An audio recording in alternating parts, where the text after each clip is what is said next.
சேலம்லேருந்து வரேன். KS Rangasamy college of டெக்னாலஜியில் வந்து பிஇ மெக்கட்ரானிக்ஸ் முடிச்சிருக்கேன். 23 பாஸ்ட் அவுட்டு. பாஸ்டு 1 இயராக வந்து நான் ஒரு நான் ஐடி கம்பெனியில் வந்து ஒர்க் பண்ணிருந்தேன் ஆஸ் எ குவாலிட்டி இன்ஸ்பெக்டராக. அங்கே எனக்கு பர்சனலாக கோல்த் எதுவும் இல்லாதனால நான் சரி டொமைன் ஸ்விட்ச் பண்ணலாம் அப்படின்னு சொல்லிட்டு பார்க்கும்போது தான் என் சிஸ்டர் வந்து என்னை ரெஃபர் பண்ணாங்க டேஃப்லைன் ப்ரோடக்ட்னு. அப்புறம் நான் இங்கே வந்துட்டு ஹெச்ஆர் பேசி மூவ் பண்ணும்போது அப்புறம் ஹேண்ட்ஸ் ஆன் ட்ரைனிங் இருந்துச்சு இங்கே. அது ஒரு 6 months இருந்துச்சு.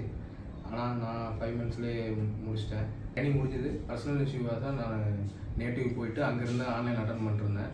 அப்போது திருப்பி நான் ஃபிசிக்கலாக இங்கே வந்தப்போ திருப்பி எனக்கு கொஞ்சம் இங்கே ட்ரைனிங் கொடுத்து அதுக்கப்புறம் பிளேஸ்மெண்ட் தரேன்ற மாதிரி சொன்னாங்க. அதுக்கப்புறம் மார்க் முடிஞ்சு பிளேஸ்மெண்ட்டு உள்ளே அலோவ் பண்ணாங்க. அதுக்கப்புறம் அன்லிமிட்டட் இன்டர்வியூ கொடுத்தாங்க. 10 இன்டர்வியூஸ் அரௌண்டு 10 வந்துருச்சு. 10 அட்டன் பண்ணியாச்சு.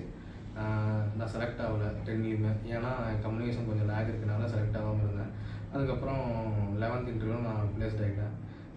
கம்பெனி நேம் வந்து ஒண்டர்சாஃப்ட் டெக்னிக்கல் சப்போர்ட் இன்ஜினியராக செலக்ட் பண்ணியிருக்காங்க.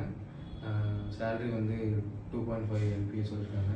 இப்போ என்ன மாதிரியே வந்து சில பேர் கோர் கம்பெனி நான் ஐடியில் வந்து ஒர்க் பண்ணிகிட்டு இருக்கவங்க அவங்களுக்கு தோணும் இந்த மாதிரி நானும் இந்த மாதிரி மாறணும், சேஞ்ச் ஓவர் பண்ணணும் அப்படின்னு தோன்றப்ப அவங்க இந்த வேலையை பண்ணிட்டோ இல்லை சப்போஸ் இந்த வேலையை குவிட் பண்ணிட்டோ இந்த மாதிரி டேஃப்னி வந்தீங்கன்னா அவங்கள ரைட் சாய்ஸ் ஒரு நல்ல வழித்தடத்தை அவங்க உருவாக்கி உங்களுக்கு கூப்பிட்டு போவாங்க.